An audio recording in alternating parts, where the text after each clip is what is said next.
ibada ya wakati wa matendo ya ajabu. Ibada hiyo hufanyika lini na wapi? Hufanyika kila Jumapili kabla ya ibada ya kumsifu na kumwabudu Mungu katika kanisa la Full Gospel Bible Fellowship, makao makuu, barabara ya Sam Nujoma, Mwenge, Dar es Salaam. Kuna nini cha ajabu wakati huo? Wakati wa matendo ya ajabu, Yesu Kristo amekuwa akiwaponya wagonjwa na kuwapa mahitaji yao wenye shida mbalimbali za kikazi, kifamilia, kibiashara, kimasomo na kadhalika, kwa miujiza mikubwa, baada ya kufanyiwa maombezi na askofu mkuu wa kanisa la Full Gospel Bible Fellowship, Askofu Zakaria Kakobe. Wakati wa matendo ya ajabu, kwaya ya Neno la Uzima huimba nyimbo zenye ujumbe mzuri unaowaongezea watu imani kama huu ufuatao.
Wanaohudhuria wakati wa matendo ya ajabu, wakubwa kwa wadogo, wengi wao huja na huzuni, lakini baada ya ibada huondoka wakiwa wamejaa furaha.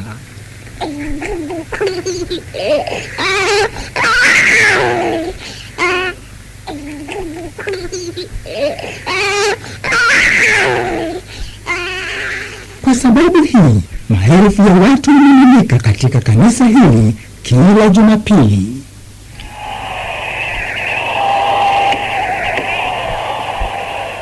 Katika kaseti hii utasikia ibada mojawapo ya wakati wa matendo ya ajabu, shuhuda za ajabu, ujumbe wa neno la Mungu na maombezi kutoka kwa Askofu Zakaria Kakobe. Hakika utainuliwa kiroho na kimwili. Fungua moyo wako sasa kupokea baraka za Mungu. Mungu akubariki unaposikiliza.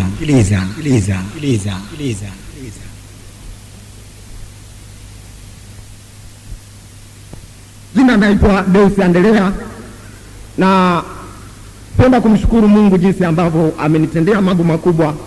Na leti kama ningekufa wakati ule nilipokuwa niko katika hali ya uwaji na katika hali ya ukatili, ningekwenda motoni.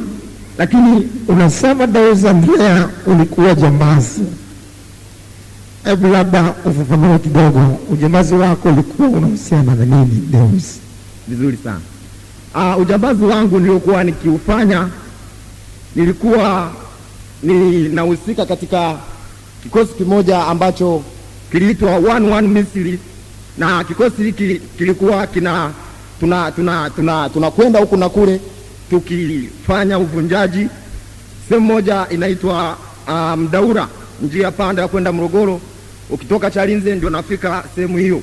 Tulikuwa tukifanya makazi pale na hata kuvamia yale magari yanayotoka Dar es Salaam na kushusha mizigo tukitumia silaha za namna mbalimbali ili kuweza kuiba. Na sio hilo tu, lakini katika kipindi chote hicho tulikuwa tunavunja majumba ya aliyokuwa na fensi na yana maduka na kuweza kuingia ndani humo na kuchukua vitu vilivyomo mle ndani. Lakini kati ya mambo yote ambayo niweza kuyafanya katika maisha hayo ya ujambazi, kuna tukio moja ambalo liweza kufanyika usiku wa manane, nafikiri ilikuwa kwenye kama saa 9 hivi au saa 8.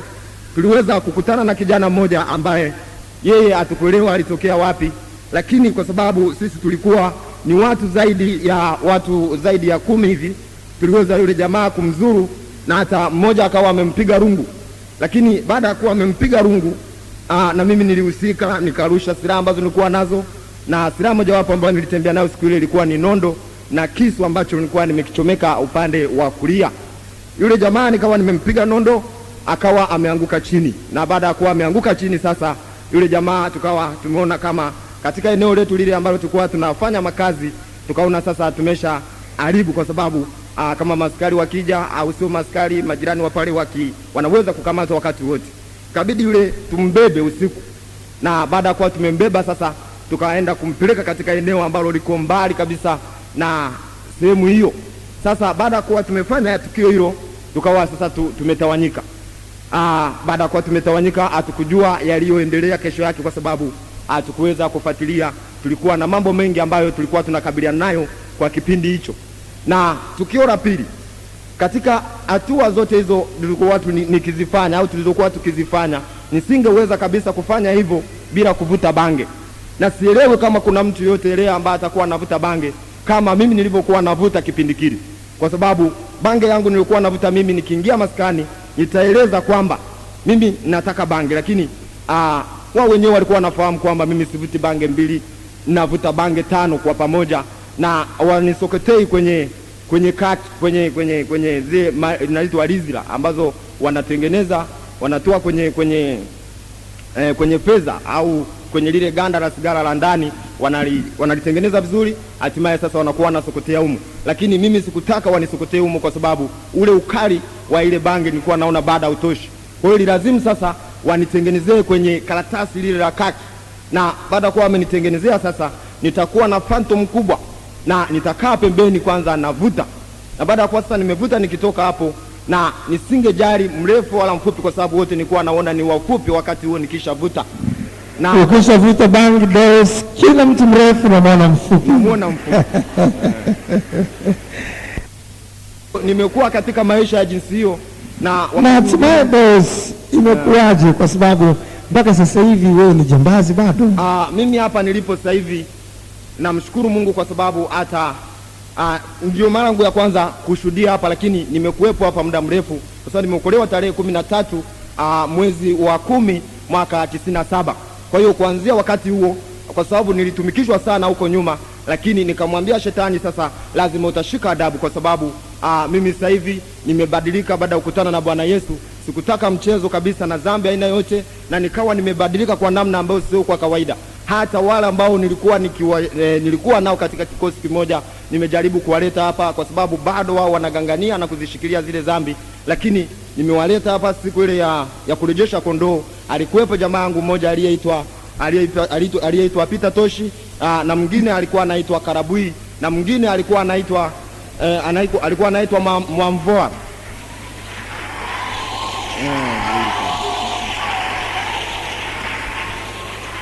Kwa hiyo sasa hao ni jamaa zangu ambao nilikuwa nao katika matukio namna mbalimbali, lakini ni wengi na hata wana majina ya kutisha. Hata nikiataja hapo naweza ukashangaa kwamba huyu mtu anaweza akaitwa labda Ngurumo. Kwa hiyo wewe mwenyewe Deus ulikuwa unaitwa nani nyakati hizo? Mimi nyakati hizo, kwa sababu nilikuwa napendelea kuvaa kofia la majaa, kwa hiyo sasa wakawa wamenipa jina la Rastafari. Lakini sikufuga rasta, kwa sababu nilijua nikifuga rasta nitakosa tenda fulani, kwa sababu baada ya kuwa nimekamatwa sana, nikaona sasa hapa nifanyeje, kwa sababu maskari wakawa wananikamata sana kutokana na matukio nilikuwa nikiyafanya.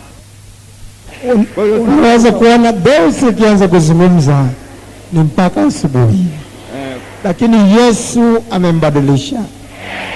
Je, Yesu ana namna sio mwema? Kile ambacho wameshindwa kukifanya maaskari, Yesu anaweza. Yesu yu mwema, Yesu yu mwema, Yesu yu mwema kwa weza na kusihi. Siku ya leo ukapata kujionyesha waziwazi kwamba wewe ni Mungu usiye na upendeleo. Angalia watu wako ambao wameamini wewe unaweza mambo yote.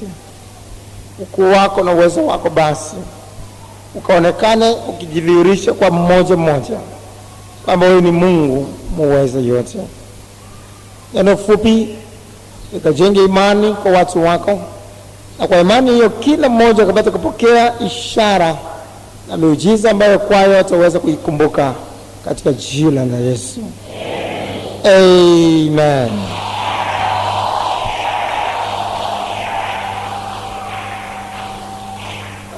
Oh, haleluya. Ujumbe wetu leo, mtu wa 4.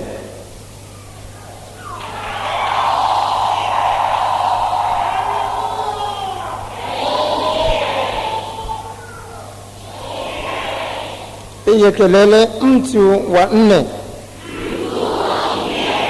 Tena. Oh, haleluya. Leo mtu wa 4 ataingilia kati.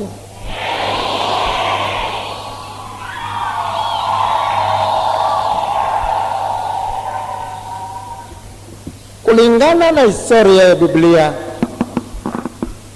miongoni mwa wafalme katili sana alikuwa mtu mmoja aliyeitwa Nebukadreza. Zamani hizo walikuwa wamesikia habari za Farao. Farao alikuwa mtu katili kupindukia.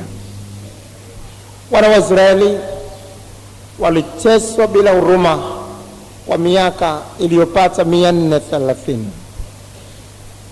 na walifanyishwa kazi kwa utumwa usioweza kuelezeka.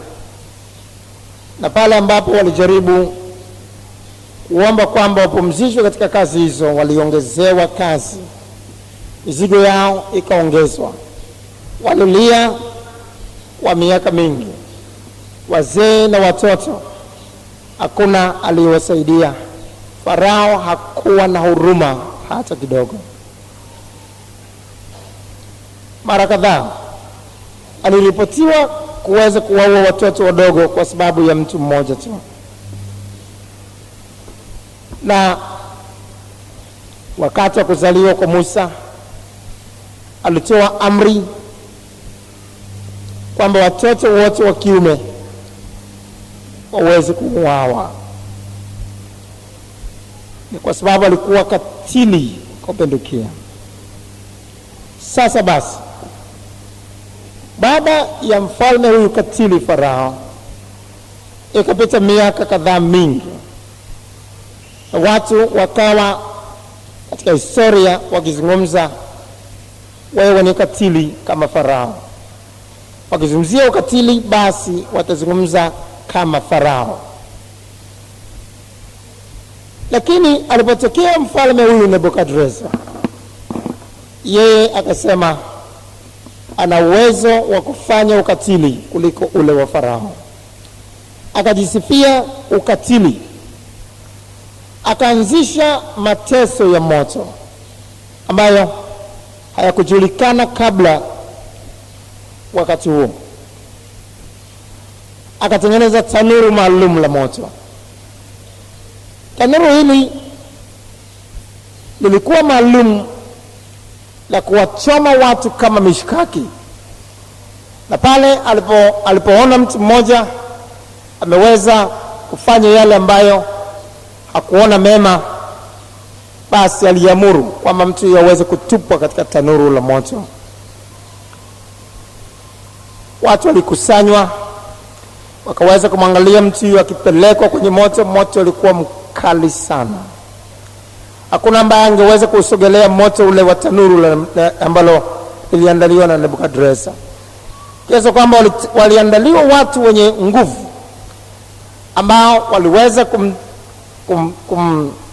kumfanya mtu yule rushwa kama kwenye bembea, alafu akatupwa kwa mbali kwenye tanuru la moto, ili kwamba watu hao wasilisogelee tanuru hilo, wakaungua wenyewe, kwa sababu yeyote aliyekuwa karibu tu na tanuru hilo, hata kama hakuingia ndani ya tanuru hilo, angeweza kuungua vibaya.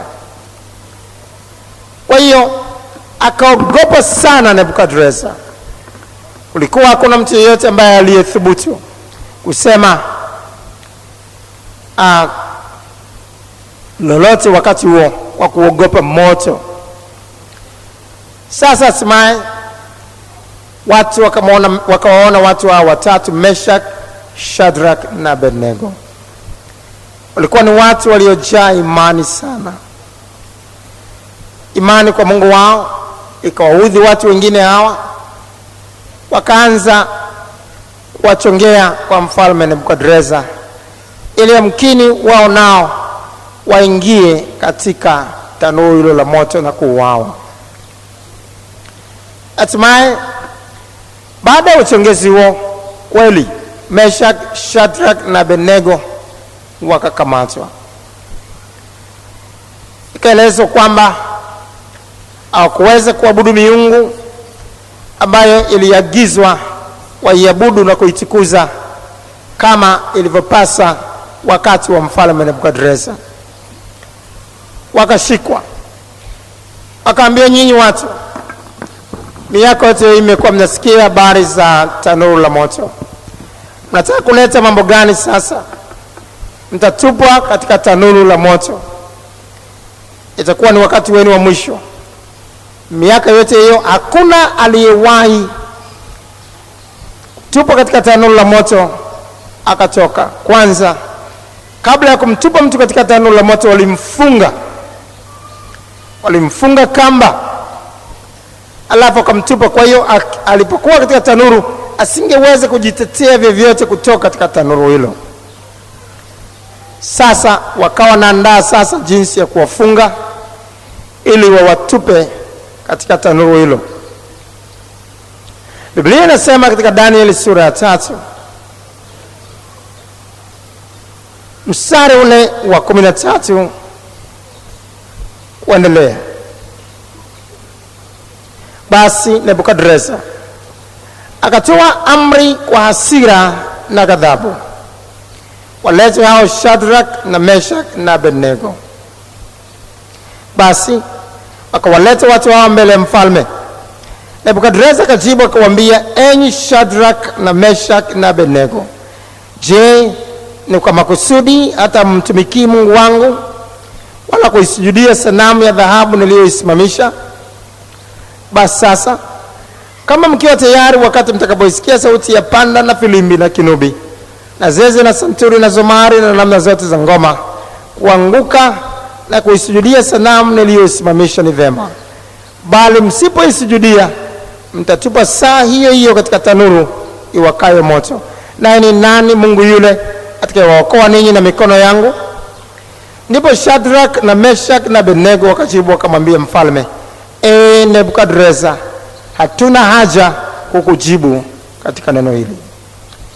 Kama ni hivyo, Mungu wetu tunayemtumikia aweza kutuokoa na tanuru ile iwakayo moto, naye atatuokoa na mkono wako, mfalme. Kama ni hivyo, Mungu wetu tunayemtumikia aweza kutuokoa na tanuru ile iwakayo moto. Watu hawa walikuwa wamesikia sana habari ya ukali wa tanuru hiyo, lakini wakasema, yuko tunayemwamini, pamoja na ukali wa tanuru hilo aweza kutuokoa katika tanuru hilo. Tunamjua Mungu aliye hai, tukilitia jina lake yeye aweza. Hawakuangalia moto na vitisho vyake, lakini walimwangalia Mungu. Hiyo ndio siri ya miujiza. Neno la Mungu linasema, niangalieni mimi mkaokolewe. Tuseme wote, niangalieni mimi mkaokolewe. Sena.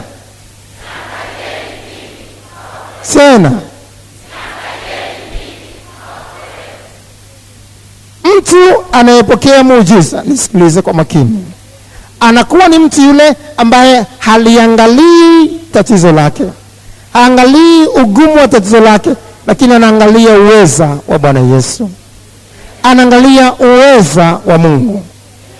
Watu ambao wanaangalia ugumu wa mateso yao, ambao wanaweka macho yao kwenye mateso yao, kamwe hawezi kupokea miujiza. Ukiweka macho yako kwenye mateso yako, unasikia mahubiri ya shetani. Angalia, umekuwa katika hali miaka 20 sasa, miaka 30 sasa, wawezaje kupona? Huwezi kupona kwa namna yote. Angalia, madaktari wamekutibu, umemaliza fedha zote, unawezaje kupona eti kwa kuombewa tu? Na wewe unaangalia mguu wako uliovimba, unaangalia tumbo lako lilovimba, unaangalia masikio yako, unaangalia macho yako yalivyo kipofu. Huwezi kuangalia macho yako yaliyo kipofu ukapokea muujiza. Lakini watu waliopokea miujiza walimwangalia Yesu, walimwangalia Yesu. Kumbuka habari za Petro. Akatokea Yesu, Petro akasema, ikiwa ni wewe Bwana, niamuru nije kwako juu ya maji. Biblia inasema akaruka juu ya maji akatembea. Lakini Biblia inasema alipouona upepo, akaweka macho yake kwenye upepo, akaanza kuona mawimbi, akaweka macho yake kwenye mawimbi, tayari yakazama. Tukiweka macho yetu kwenye upepo, tukiweka macho yetu kwenye moto unaowaka ulioandaliwa na Nebukadreza, hatuwezi kupata miujiza Yesu, hatuwezi kuona nguvu za Mungu. Mara moja tutazama, mara moja tunampa nguvu Ibilisi kutumaliza.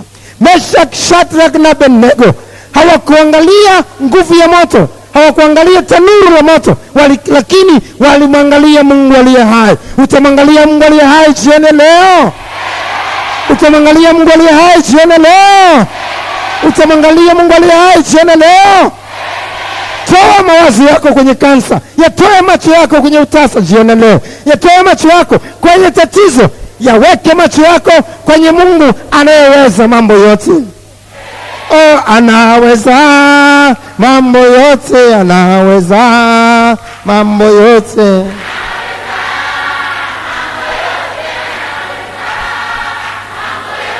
Anaweza mambo yote, anaweza mambo yote.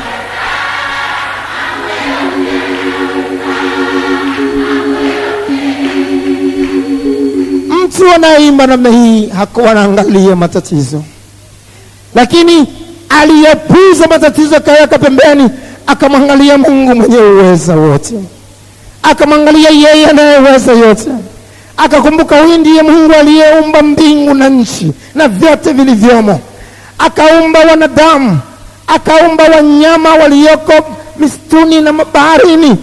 Akaangalia na kusema, huyu waweza. Akajua huyu ni Mungu aliyewatoa wana wa Israeli katika nchi ya Misri. Huyu ndiye ambaye alipiga bahari ya Shamu ikagawanyika vipande viwili. Huyu ndiye ambaye alitokeza maji kwenye mwamba. Huyu ndiye ambaye Yoshua alipoona vita vinazidi, na wakati ule kulikuwa hakuna umeme, akasema, Bwana, hebu nimalize hii vita. Akaomba na kusema, jua simama kimya juu ya Gibeon, na mwezi ukawie kutoka. Jua likachelewa kuchwa mpaka Yoshua akamaliza vita. Mtu huyu akasema, kama jua liliweza kusimama kwenye maombi ya Yoshua, Bwana Yesu anaweza mambo yote. Bwana Yesu anaweza mambo yote. Bwana Yesu anaweza mambo yote. Bwana Yesu anaweza mambo yote. Akakumbuka juu ya Elisha, mtu huyu aliyekuwa amepakwa mafuta kwa namna ya ajabu sana. Akakumbuka jinsi ambavyo Elisha alivyopata upako maradufu zaidi ya ule wa Elia. Unajua Elisha mtumishi wa Mungu alikuwa na upako wa namna ya ajabu sana. Biblia inasema hata pale Elisha alipokufa, mifupa yake kule kaburini ilifanya kazi, ilikuwa bado ina uwezo na nguvu ya ajabu sana ya kutenda miujiza. Biblia inasema ikatokea vita wakati mmoja, na hawa watu walikuwa wanataka kumzika mtu wao aliyekuwa amekufa. Wakaona wanakimbizwa na maadui kutaka kuuawa. Wakamchukua yule maiti kumbeba ili wakimbie naye wakamzika sehemu nyingine. Mwishoni katikati wakaona ni mzigo mzito. Walipofika mahali lilipokuwa kaburi la Elisha, hawakujua kama ni mahali liko kaburi hilo. Yule maiti walikuwa wamemshika, wakamtupa kwenye kaburi lile ili waweze kukimbia bila mzigo. Wakashangaa walipomtupa yule maiti kwenye kaburi la Elisha, maiti ile ikagusana na mifupa ya maiti ya Elisha. Ilipogusa tu mifupa, mara maiti kainuka. Haleluya! Na Biblia inasema moja kwa moja yule maiti alipoinuka akaanza kukimbia, na wale watu wakakimbia pamoja na mtu yule. Wanaangalia hivi, wanaangalia namna hii, wanakwenda mbio.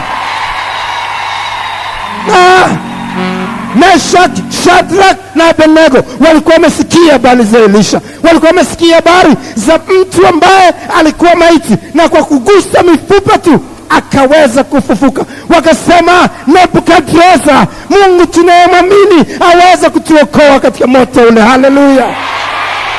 Amen, amen, amen.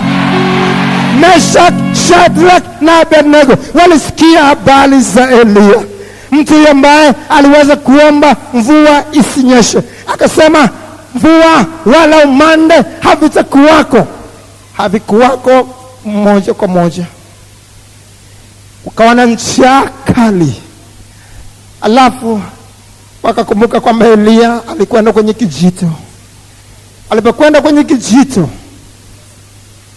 sasa Biblia inasema Mungu alimtuma kunguru ampelekee nyama Elia. Unajua kunguru ni mla nyama. Sasa mla nyama apewe nyama akuletee.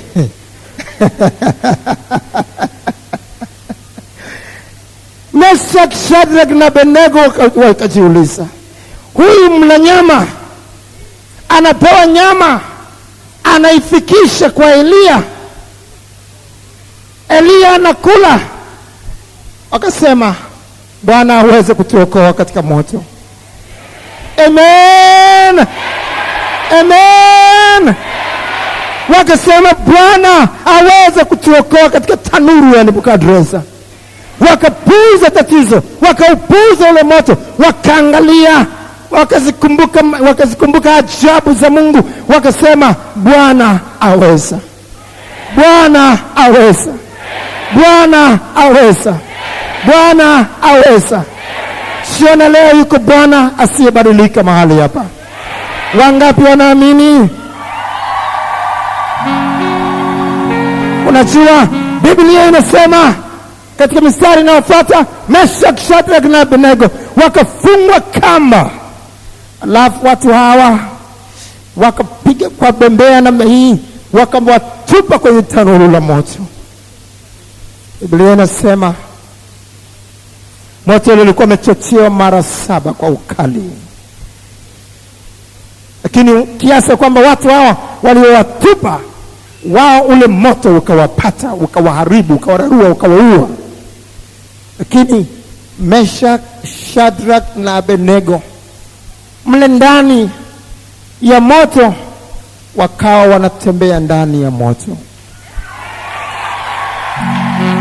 Na Mfalme Nebukadreza akaita timu yake ya utawala, akamwambia njoni muangalie. Tuliwatupa watu 3 wakiwa wamefungwa, lakini hapa wako 4. Yuko mtu 4 anatembea pamoja nao, na tena amefunguliwa kamba zao, wanatembea ndani. Ni nani huyu mtu 4? Ana utukufu wa ajabu sana. Nebukadreza kwa sababu alikuwa mpagani, akasema ni mwana wa miungu. Sio mwana wa miungu, ni mwana wa Mungu Yesu.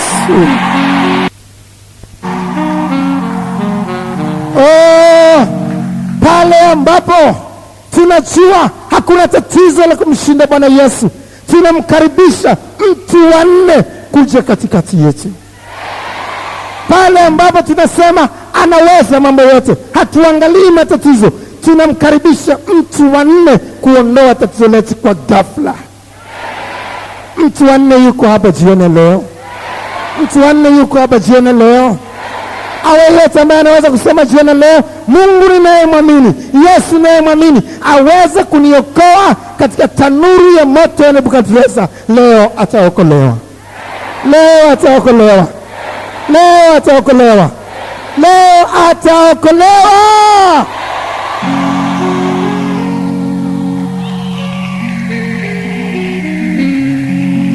Oh, haleluya.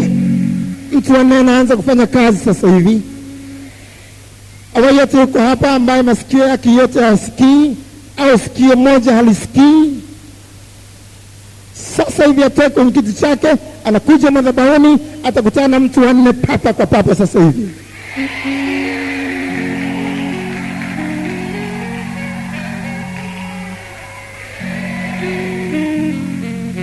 Wai, masikio hasikii, panda juu haraka. Hakuna kuejiana hapo.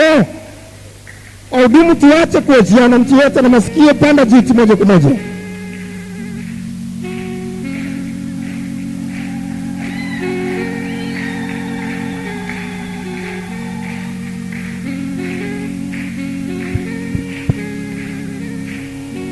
Anaweza mambo yote, anaweza mambo yote.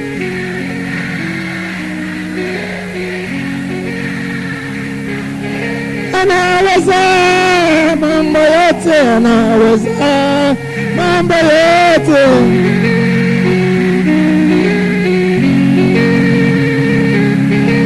Anaweza mambo yote, anaweza mambo yote.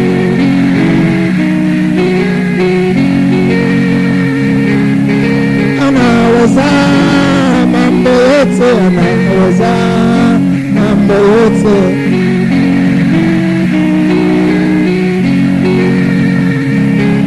Amen. Weka vidole vyako kwenye masikio. Weka vidole vyako kwenye masikio na hii ambayo hasikii, bila sikio ambalo limeziba, alisikii, weka vidole hivyo. Au kama umemleta mtu weka vidole kwenye masikio yake na kufumba na kufumbua sasa hivi. Mtu wa nne ataingilia kati, utatolewa katika tanuru ya moto ya Nebukadneza.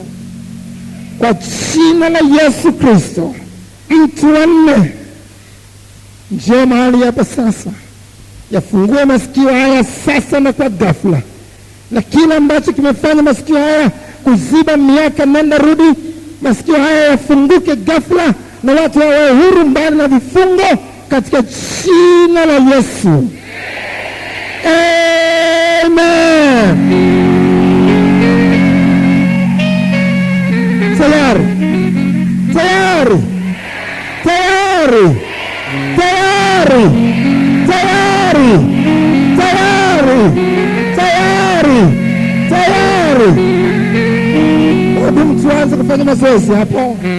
Sikio lilikuwa lisikii, anza kufanya mazoezi. Unaweza kusikia sasa. Unaweza kusikia sasa. Unaweza kusikia sasa. Wahudumu tuongezeke moja moja, mtu na mtu, mtu kwa haraka, tuchukue muda mfupi. Wako wengi hapa hawana watu kwa hoji, tufanye haraka, muda wetu mfupi.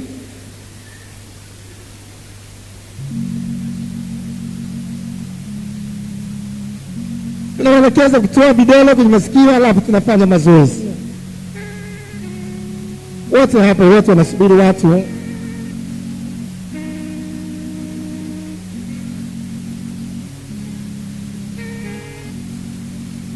Haraka haraka, zungumza, hatuna muda. Dada, jina lako nani? Naitwa Virgilia Thomas. Virgilia Thomas. Ndiyo. Ulikuwa na matatizo gani Virgilia? Nilikuwa na tatizo la kuuma sikio tangu udogo. Tangu udogo? Ndiyo. Yalikuwa yanavuja usaha na naumwa, naweka vijiti na sokonyoa, naenda hospitali kila siku, lakini bado napewa dawa, bado hayaponi. Hayaponi? Ndiyo. Kwa hiyo yakitoka usaha hatimaye ilikuwa inakuwaje? Yalikuwa yanakuzuia kusikia? Yalikuwa yanatoka usaha, alafu yalikuwa baada ya kupona ule usaha yakawa na kidonda, kila siku najisokonyoa na vijiti, napewa na dawa hospitalini, lakini baada ya hapo ikawa naendelea tu vidonda, alafu sisikii, nikiziba hivi upande mmoja sisikii kabisa.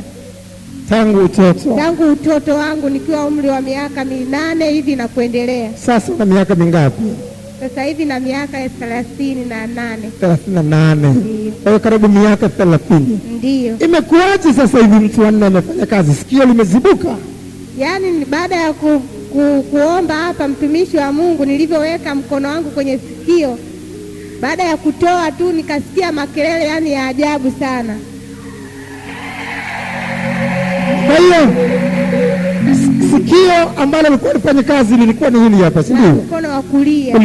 Hebu ziba sasa sikio hili hapa, alafu kama utakuwa unanisikia utakuwa unanijibu. Jina langu Virgilia Thomas. Ninakaa minazi mirefu Kiwalani. Nina umri wa miaka 38. Haleluya! Haleluya!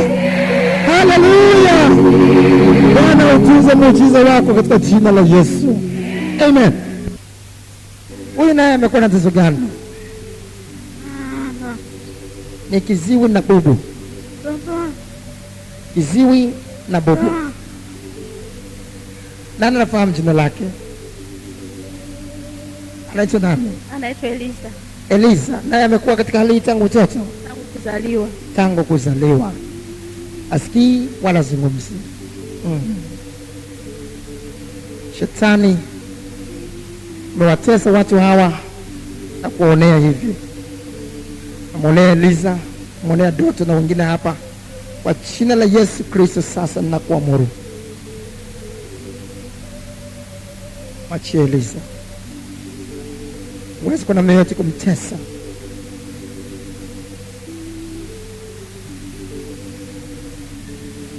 Pepo bubu, kwa jina la Yesu Kristo mwachie Eliza.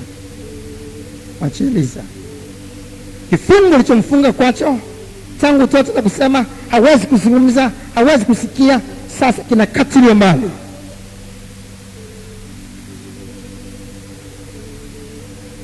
Funguka sasa.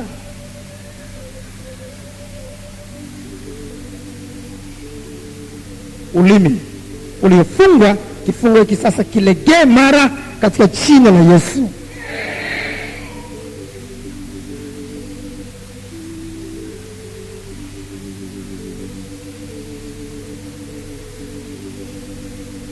Baba.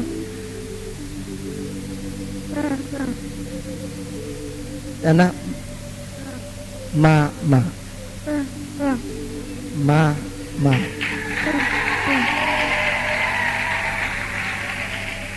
Sema kwa nguvu. Achia tu ulimi Eliza. Yesu mtu wa 4 amekwisha kufungua. Si unaona una furaha sasa? Una furaha eh? Sema baba. Baba.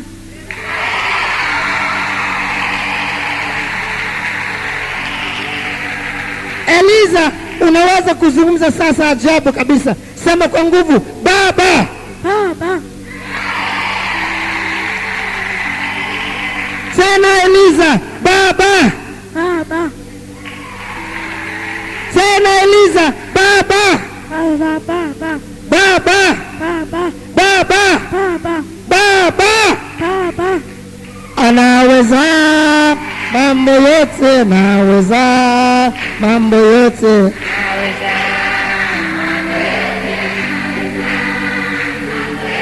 Anaweza mambo yote, anaweza mambo yote.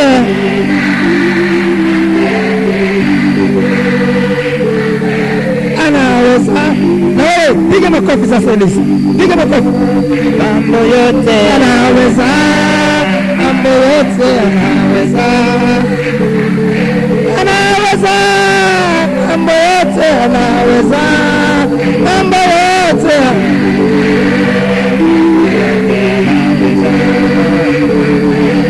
Amen. Sasa jaribu neno jingine gumu kidogo. Sema Yesu. Ah. Yesu. Ah. Yesu. Ah. Yesu. Ah. Yesu. Ah. Yesu. Ah. Yesu. Ah. Yesu. Ah. Yesu. Ah. Aha. Yesu. Ah. Ah. Yesu. Ah. Ah. Yesu. Ah. Yesu. Ah. Aha. Jaribu jingine. Amen. Aba. Tena amen. Aba. Amen. Aba. Amen. Aba. Amen. Aba. Amen. Aba. Amen. Aba. Haleluya. Kwa hiyo hivyo hivyo tunaendelea mazoezi hivyo, kazi imekwisha. Ilikuwaje ukawa huwezi kupinda mgongo? Nilipata matatizo ya uzazi mwaka 91, nilimzaa mtoto wangu wa mwisho. Baadaye tu ghafla mwaka 96 nikaona mgongo yani kama hiki kimeanguka chini. Kwa hiyo nikaenda hospitali, nikaambiwa kwamba mgongo umetenguka. Nikawa na bed rest kama mwaka mmoja hivi. Baadaye natembea lakini siwezi kupinda mgongo. Alipata matatizo ya uzazi na baada ya hapo ikawa sehemu kama imeachia kwa chini na hawezi kupinda mgongo. Mgongo utapinda sasa hivi. Na dada, jina lako nani? Naitwa Josephina Francis. Nilikuja hapa Jumapili kwenye ibada hii ya maombezi. Nilipotoka hapa nimerudi nyumbani, kufika asubuhi nikainuka kwa sababu kutoka nilikuwa mjamzito, nilikuwa na matatizo ya mgongo. Nilipata ajali ya gari kule Morogoro, lakini namshukuru Mungu mpaka sasa aliyo ikaendelea mpaka juzi nilipokuja kwenye ibada ya 3, nilipotaka kutolewa kitandani nikawa nashindwa. Nikiweka kitu chini, nikiinuka hapo napaka niambia watoto wangu, naombeni mnisukume hivi natambaa mpaka kitandani. Afu ndio niweze kuinuka. Sasa nikasema hata naona leo hata sitaweza kitu chochote, na mimi na watoto wadogo wote wako 3.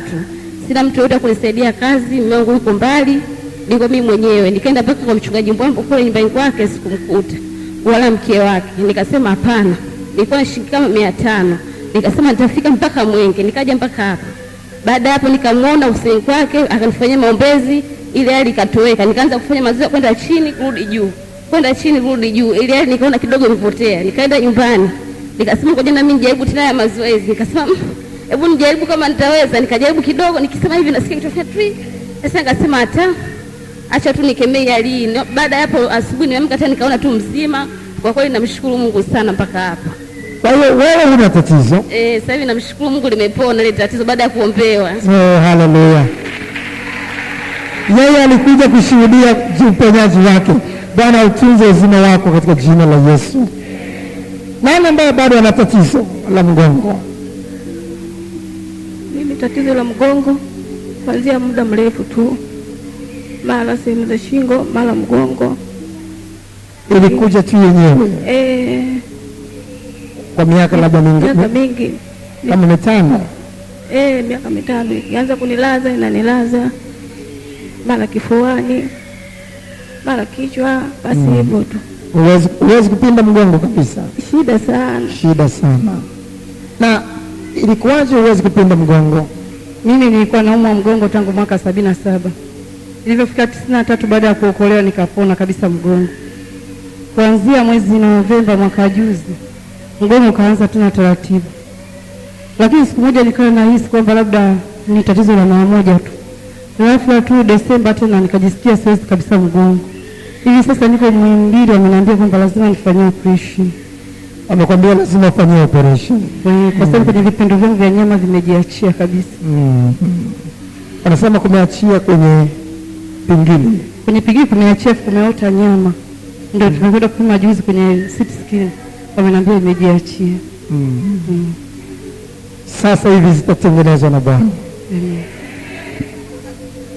Kitu gani ambacho kimekufanya sasa usiweze? Jina langu naitwa Rose Anthony. Mimi kwa kweli nasumbuliwa na mgongo kwa muda wa miaka 5. Mgongo nikikaa hivi nashindwa kukaa. yaani mgongo unakuwa unagawanyika sehemu mbili. Alafu vile vile nasumbuliwa na mbavu kubana, vile vile na kifua kinanisumbua sana kwa muda wa miaka 5 kuanzia sasa. Lakini leo baada ya maombezi najisikia yani nafuu kabisa, naona si jambo kabisa, ni mzima. Ala, wewe hata kabla jiombea tayari, wakati wale viziwi nasikia na wewe ukasikia, na wewe ukafunguka. Nikafunguka kabisa, nilikuwa tangu kichwa kinaniuma, ni mwili mzima mpaka masikio. Lakini sasa hivi baada ya maombezi, kwa kweli namshukuru Mungu, sasa hivi ni mzima kabisa. Mgongo unaweza kupinda? Mgongo unapinda, nashindwa hata kukaa. Nilikuwa nashindwa kukaa. Ulikuwa unashindwa kukaa? Sasa unaweza kukaa? Sasa hivi naweza kukaa, naweza kuinama, naweza kabisa, najisikia niko huru. Hebu jaribu kupinda mgongo, jaribu kuketi. Yeye huyu wakati viziwi nafunguka akawa hana haja ya kusubiri. Unajua, wakati maombezi yanafanyika kwa watu hawa, mtu wa 4 yuko karibu na wewe hapo, naye anaendelea kutenda kazi. Amen. Kwa hiyo usingojee maombezi maalum, ujue tunapoombea hawa na wewe huko tayari, nguvu hiyo inafanya kazi. Imani yako ni kubwa, imekuokoa. Simama kwa jina la Yesu. Wewe bado una tatizo la mgongo mpaka sasa hivi? Huwezi kupinda. Ilikuwaje mgongo una matatizo? Yaani nilikuwa nimelala tu, asubuhi naamka najisikia yaani mgongo wote unaniuma, mpavu zote zinanibana, kifua kinabana mpaka hivi sasa hivi ninavyoongea. Ni kama miaka mingapi sasa? Tokea mwezi wa 10 mwaka jana. Toka mwezi wa 10 mwaka jana. Na sisi sote migongo yetu hatuwezi. Wote hatuwezi. Ninasumbua sana na pepo mahaba, alafu na naumea tangu mwaka 91, mgongo na kiuno. Mgongo na kiuno. Ndio. Mimi naanzia kwenye kiuno hapa mpaka hapa kwenye shingo. Kuinama huwa nainama kwa shida, nikiwa nimekaa kunyanyuka na nyanyuka kwa shida. Ndio. Toka mwaka 95 nilikuwa na matatizo ya uzazi, nikafanywa operation.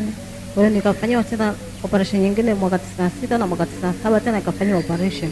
Kwa hiyo baada ya operation hizo 3 nikawa siwezi kabisa kufanya kazi au kuinama hivi nikifagia, kwa mfano nakuwa mgonjwa kabisa wa mgonjwa. Ndio. Mimi kuanzia mwaka 93 nilikuwa naumwa, nilikuwa nikikaa naona vitu vya kunitisha, nilikuwa nimeenda kwenye mkutano wa Kakobe Jangwani, nilikuwa nimeombewa, nilikuwa nimeanguka, nikawa zile hofu nikawa sioni tena. Lakini kuanzia mwezi wa 3 mgongo ukawa unaniuma, kichwa kinaniuma utosini na upande wa kushoto. Nikaenda kupima, kaniambia kwamba mishipa ya moyo ina matatizo. Kwa hiyo nikasema nije hapa nije niombewe. Kwa hiyo mgongo huwezi kupinda mpaka sasa hivi? Mgongo wao unaniuma sehemu za huko. Mimi kiuno tangu mwaka tuliofanya Jangwani mkutano nilikuwa nimelazwa. Siku nikifika hapa nafika, lakini wala haitulii. Mgongo waliponipima lugalo imeonekana kusema nyama imeungana na mishipa yote. Ndio maana usifanye kazi yoyote, ukae tu. Nilipo hapa sifanyi kazi yoyote. Waliniambia operation tarehe 25 imeshindikana, mpaka tarehe 1 imeshindikana, naendelea na vipimo tena. Tangia mwezi wa 12 nasumbuliwa na tumbo, kiuno kichote na mgongo vimeungana, kukana kwa shida sana. Naendelea na vipimo mpaka sasa hivi, naendelea tu na vipimo hospitali. Bwana waweza, asante kwa sababu mkono wako sasa, wewe ulio mtu wa 4 unaingilia kati. Shetani amechochea tanuru la moto kwa watu hao kwamba wakae katika hali hii maisha yao. Asante kwa sababu leo ni mwisho. Wewe ulishikilia mgongo sasa na kumfanya mtu kukaa katika kifungo. Kifungo hiki kikatiliwe mbali. Funguka uwe mzima. Mara moja tu baada ya kuweka mkono, mhudumu anaanza kufanya zoezi hilo. Achia mgongo huo uliyomshika. Operation ambayo ilikuwa inafanyika kwa mama huyu sasa ninaifuta kwa jina la Yesu Kristo. Mgongo uwe mzima. Shetani aliyemfunga huyu na kusema atafanyia operation ya tosha kwa jina la Yesu Kristo.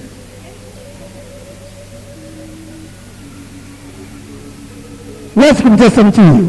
na kusema hawezi kufunguka, leo ni mwisho. Kwa jina la Yesu Kristo, mkono wa Bwana sasa umfungue kabisa.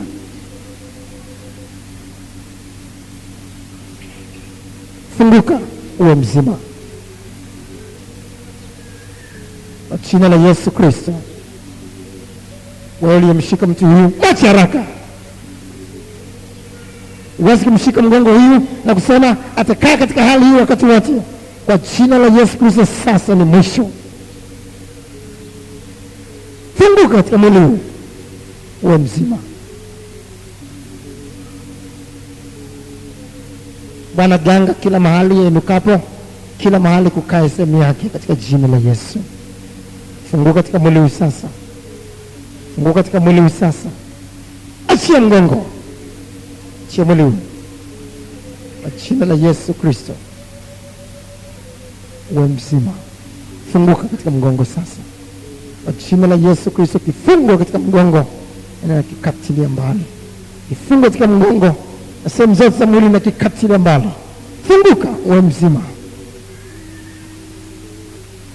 Kwa jina la Yesu Kristo, mwisho kutesa wa mgongo. Hakuna operation. Operation inafutwa kwa jina la Yesu Kristo. Mkono wa Bwana umeshuka kutenda kazi, hakuna awezaye kuuzuia.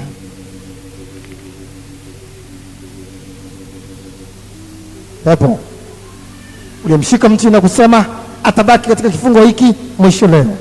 Kwa jina la Yesu Kristo, achia mgongo huu.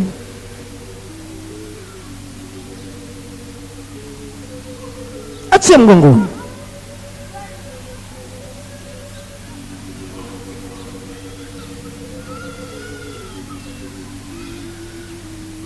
Nje. Simama. Kwa jina la Yesu Kristo, mateso katika mgongo leo ni mwisho. Kila mahali ambapo shetani amekushika na kumfanya mtu yaweko katika tanuru, mtu wanne sasa anaingilia kati. Kwa jina la Yesu Kristo, funguka uwe mzima. Funguka uwe mzima. Kwa jina la Yesu Kristo, funguka uwe mzima. Kwa jina la Yesu Kristo, funguka uwe mzima. Kila mahali katika mwili funguka uwe mzima. Kwa jina la Yesu Kristo, funguka uwe mzima. Mateso yote katika mgongo na mwili vyote viyeyuke. Mkono wa Bwana upate kumgusa huyu katika jina la Yesu. Haya, tunaendelea kufanya mazoezi sasa kwa nguvu zaidi. Sogea katikati, njoo mbele, sogea katikati. Haya, endelea kufanya zoezi sasa. Kila mmoja ana, wakati tunaimba anaweza mambo yote, tunaendelea kufanya zoezi sasa.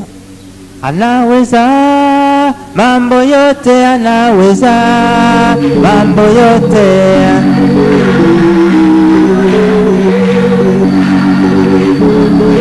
Anaweza mambo yote, anaweza mambo yote.